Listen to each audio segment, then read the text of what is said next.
I always tell people to learn something new every day. In the welding world, that's super easy to do because it's so massive.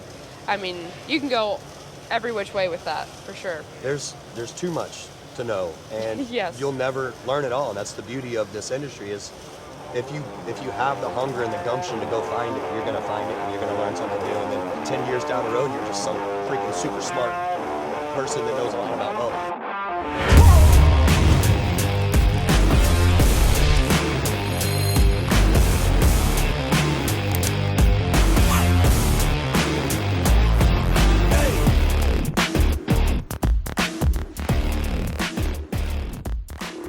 Opens up a lot of avenues when people being at Fabtech and people not knowing who I am, especially these big manufacturers, and I sit down and talk to them, they're like, you know how to weld. I can tell because you talk. That's the way to talk. But you don't learn how to talk like that unless you like understand these terminologies and understand like a lot of the welders that are just like, they went to welding school and then they go work in the power plants or whatever. They don't understand the theory behind it. They know how to weld. I don't know what it's called. I just know the sound it makes when it burns kind of attitude. It's like, it's cool. Nothing wrong with that, but I want to be more than just some dumb welder. Yeah. Right? Yep. And I want everyone to. I want the whole industry to have that perspective on us because there's so much technical skill and knowledge involved that it's super valuable, and that's what this whole industry is looking for.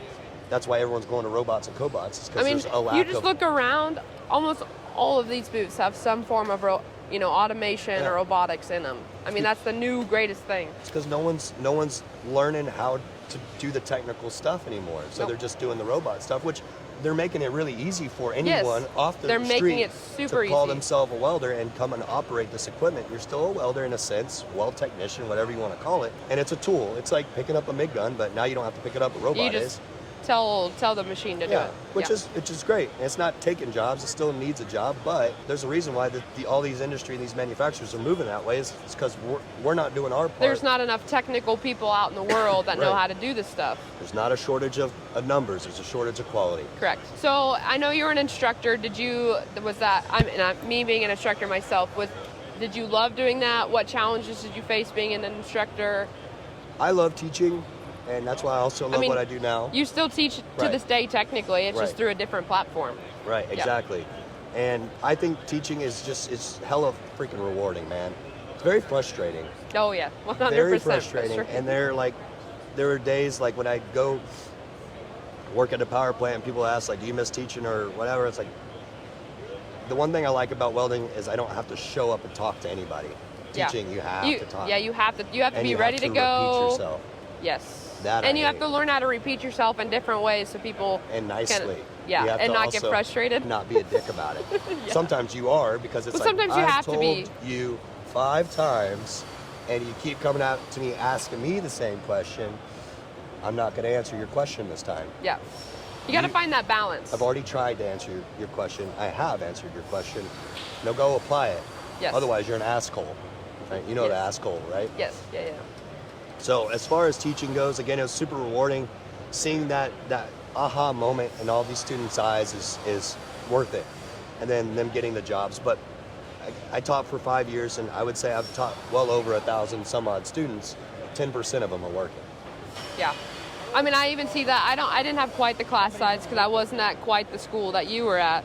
But I mean, I always have at least a handful out of my, I probably taught close to 100 students by now.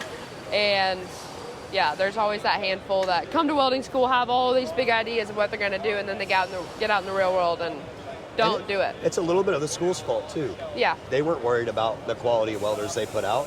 And you could pass welding school with a 70. You got the same piece of paper as this guy did. That got 100 or, put all their blood, sweat, and tears into it. And I'd have students come up to me and be like, this isn't fair. Like, I worked my ass off, and this person is a liar or a cheater or whatever they may be doing. And I said, you don't need to worry about that. Nope, it'll show in the industry. Don't need to worry about it. I said, you'll go do your thing, and they'll go do their thing, and once you leave here, you won't have to worry about it. Yeah. Yeah, no, teaching was great, and I would say that one of the other biggest things, especially being a younger instructor, people just want to be... Walk over you? No, they want to be chummy. All your students want to be super chummy with you and, like, tell you all their debaucherous stories, and you're like... I don't need to hear that. You need to chill. I don't need to hear that. And, done my fair share of fun, and it's like we could definitely go back and forth, but you don't need to know that about me, and I don't need to know that about you. Yep. That is not the relationship. Finding that relationship. That's not the relationship we have. No, teaching it was all kinds. I think the funniest thing about teaching is you see the craziest stuff. Now, granted, in the field, you see some really crazy stuff, but like you see some students mess up something so bad, it's impressive. You're like, how in the world did you do that? I watched one student, the test was 2-inch carbon steel pipe. It was a stainless steel root, and yeah, it was a stainless Weld 309. Mm-hmm. But he grabbed some aluminum wire instead of the stainless, didn't know what he had, and he hands me this coupon, and I look inside, I'm like, oh, what is that? And it looks like just wires. It's just so much stuff, and I'm like trying to figure out what in the heck did you do in here? And the outside, the cap looked decent. Like yeah. Cap looked decent. Yeah. And so after asking him questions like, okay, what did you use? What did you do? He's like, oh, I used this wire, and I picked it up, and I was like, well, that's aluminum. Mm-hmm. How did you get anything in there? How did you hold the two pieces of carbon? How is it together? How did you hold that and then weld over it with stainless? Because then he swapped wires. He ended up grabbing the next one and had a decent cap over top of it. I was like, how? How in the world did you do that? And there's another time, an open root MIG weld. The kid showed me his root. He welded it on DC negative. So he did weld it, it welded. But I looked at it and you could see the lac fusion line right on the side. And it was 2 pieces of bevel plate, and I snapped it over my knee, full root, all the way down. Snapped it over my knee and then peeled the whole root out.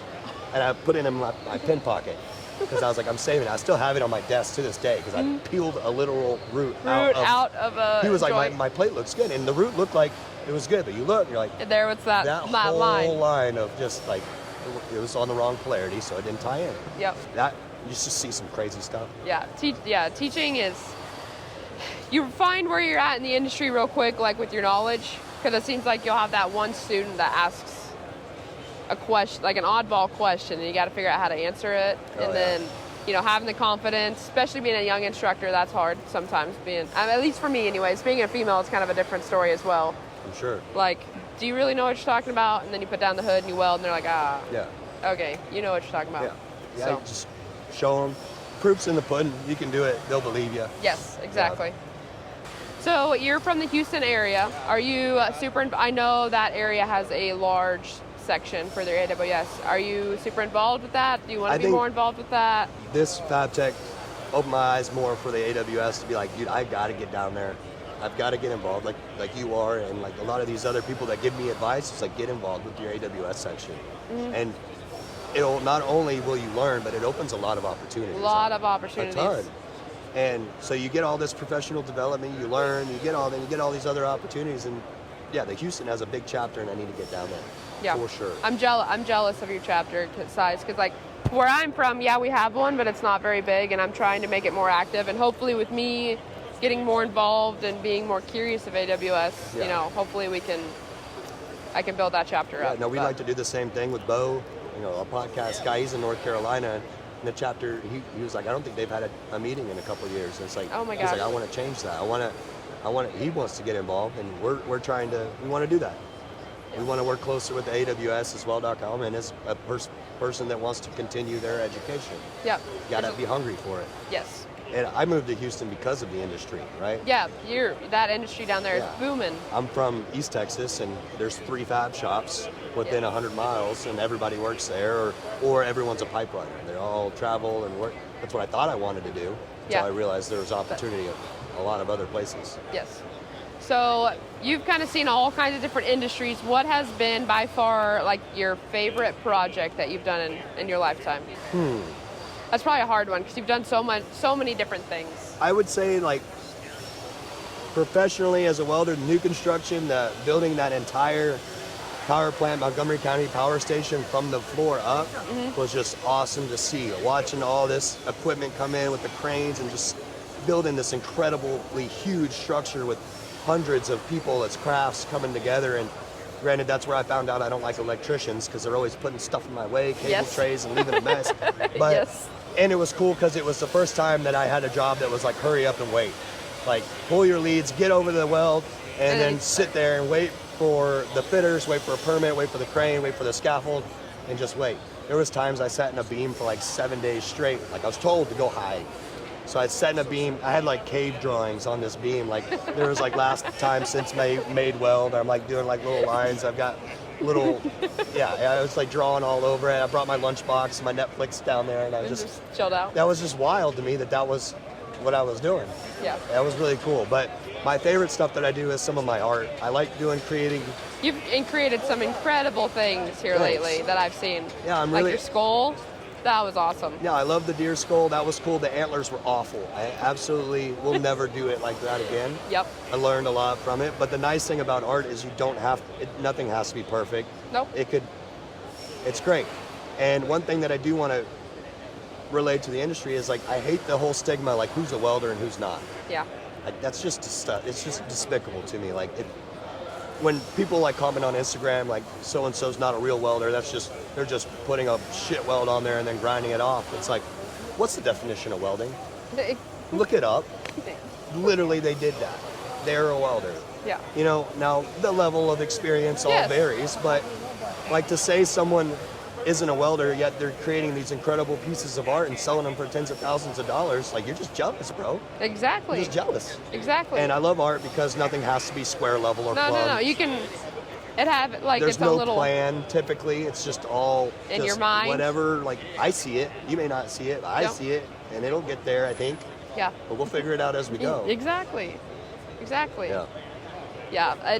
It's always interesting those that feel like they need to come at you for not having one perfect weld, and it's like, I'm sure those people behind the screens that can't just come up to you to your face and at least say something, or it's just some dude that's been pipelining for 30 years and that's what he knows, and he's made a killing doing it, and he sees someone put an ugly weld and be like, that's not even real welding. It's like, man, chill out. Yeah, exactly. Go burn some 5P and leave us alone.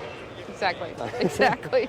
You're just mad because you've been getting burned for 30 years. Yep. Yeah. And you've done the same weld for 30 years. Yeah, I'd be salty too. I'd be a little bitter. That would get old doing the same. I don't know. That's why I hated production. Like working in they'd set down, the fitters would fit over there, they'd put all these spool pieces together, and then they would just send them to you on a pallet, whether they were just small parts or big pieces, big assemblies, and you just root, hot pass, fill cap, root, hot pass, fill cap, root, hot pass, fill cap. And you started, every weld had a number, every spool piece had a number. You had to write down when you started, write down when you finished each weld, and you'd have this big pile, and you would weld, just trying to get this pallet out. And then you pick up the last part, put your hood down, and you make the weld, and you lift your hood up, there's another pallet right there, and you're like, I don't want to weld anymore. Right. I want to go home. Yes. I want to go home. During production, did you have to deal with like trigger finger or any of that nonsense? Have you ever dealt with any of that? I don't think I've gotten any like carpal tunnel or had an issue with that. No, I don't think I have. I think honestly the most pain that I've ever gotten out of like my back was when I switched to this job and I sat on a chair for hours. Dude, that killed my back. I'd get up and be like an old person. Like that was the only time where like I had steady back pain that I couldn't shake.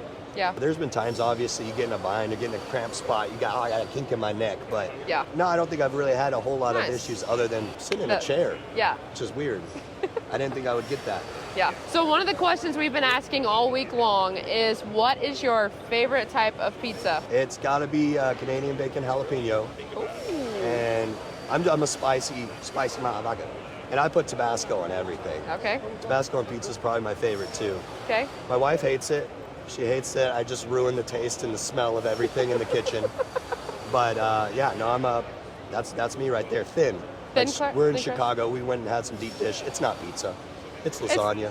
It's like lasagna or almost it's a pie and a lasagna had a child. Exactly. Picked up a whole tomato out of it. I was like, I don't want that.